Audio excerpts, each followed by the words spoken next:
Good evening, welcome back, everyone. Thank you for sticking around. Before the break, we were talking about the implementation of the Iran deal that the Obama administration has gone to great lengths to prop up and to tout as a victory for international diplomacy. Another victory for international diplomacy would be the peaceful and quick resolution of the sailors that were detained in Iranian waters. Doc, I'm sure that you think that this is something that you need to set your hair on fire over.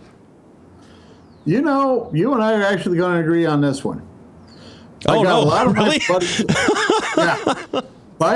of buddies on the right incensed that our boys were taken captive after drifting into clearly Iranian waters after they were doing a bunch of combat exercises out there, right?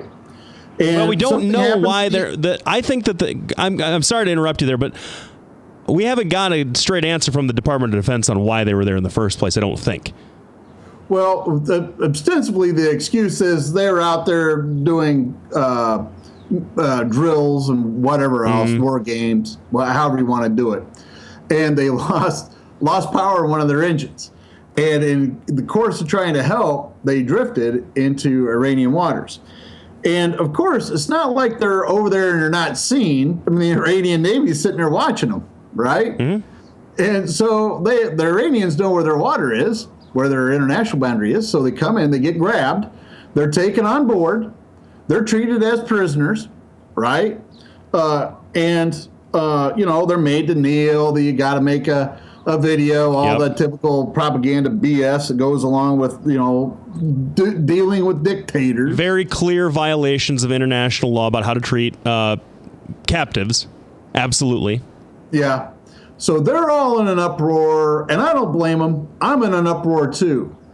But let's look at this. How would we react if we caught a bunch of Iranians drifting into our international waters near one of our major ports? I mean, you have to keep in mind, international waters is only 3 miles offshore, right? Right. So they can be within, if they're 3 miles and half a foot, they're in international waters.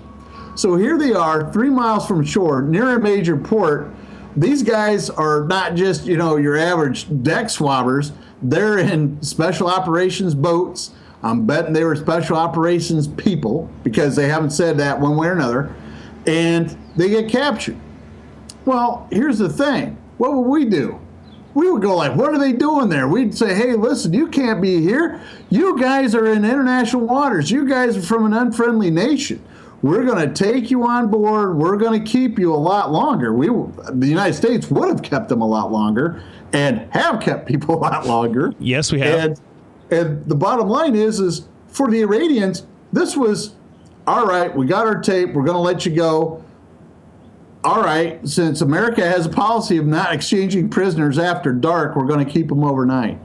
Well, it took a phone call. It took a phone call from John Kerry to his counterpart over in Iran. They let him go after keeping him overnight. And the thing is, and why this I think is a big deal and is a sign of hope, I would think, in normalizing a relationship with a country that has been belligerent and our enemy for a long, long time, is that now we do have finally a direct line of communication to get this thing done. And we'll talk about that a little bit more when we talk about the prisoner swap here in the next minute or so. But I think, Doc, you and I can both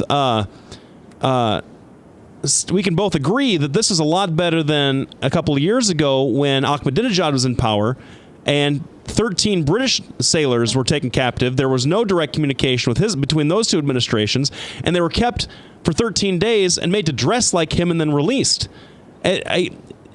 This is one of those things where I think we can say what Iran did as far as the propaganda, despicable.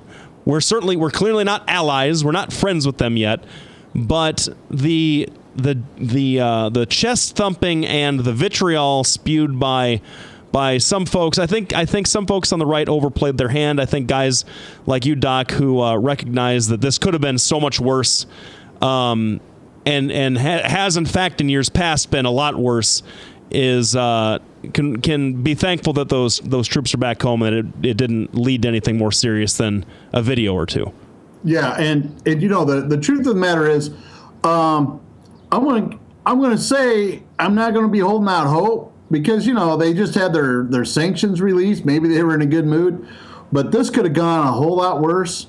I don't take this as the Iranians have changed their approach, but I am hopeful that they're at least showing a good faith sign when this could have been so much worse. So I agree with you on that. Let's talk about the prisoners. Yeah, well, and going off that, there was reported that a back channel to deal with some of our Iranian Americans, most famously this Jason Rezaian, Washington Post reporter who was is an Iranian American living in Tehran reporting on the regime, has been in prison unjustly from all reports for, I believe, 18 months or so. He was in poor health. He was held in Evin prison, and there was an exchange for him and I believe 4 others. Was it 4 total? Or was it 5? Yeah, I think it was 4. In exchange for seven Iranian citizens held in American custody. I don't think all 7 of them were in custody, but were certain. There were a couple that were being held in prison, and the rest had been, were being investigated or had been charged with crimes. And there was a swap between the 4 for the 7 folks, and we're getting our people back. And of course. Oh, go ahead. Well, keep in mind, a couple of these people are not prisoners, but hostages. Particularly the Christian preacher man. Yes. Yeah. So he's a hostage. That's what he is. So let's be clear. Well, they were all. We would characterize all of them as hostages. Honestly, I mean, they were held on trumped up charges. Over crimes that we don't recognize. They certainly weren't spies or working for the USA intelligence, and there were the prisoners that were from here that were going back to Iran. More than, I think, maybe 3 of them were actually convicted of crimes against, they were convicted of federal crimes by a jury and were being held in that way. And the way that the president characterized it was a humanitarian gesture, sort of in thanks for getting our people back from a much more brutal, much more deadly prison than anything we have here in this country. I'm going to tell you, I'm going to give Obama this one. We did have those exchanges, and we did get people back home, and I think that in some way is a diplomatic victory for him, particularly when he's got a guy like Steve Dace who hates him from stem to stern, saying, Obama did it right this time. We're glad everybody's home. We needed to get them. We needed to get them back, and the people we released, and who knows? But the people we released were not convicted of terrorism or other violent charges, and I think that it certainly is more positive light than we've seen from Iran in a long, long time. Yeah, well, and I would agree with that. On that note, we're going to finish the discussion on Iran. We're going to come back after the break. We're going to talk about, obviously, Iowa presidential politics, the latest broadside from Cruz and his cronies against the establishment, and I think that's going to take up the rest of the time. Thanks, everybody, for tuning in. We couldn't do what we do without you, and so we're very excited to have you listening in tonight. We'll be back right after this quick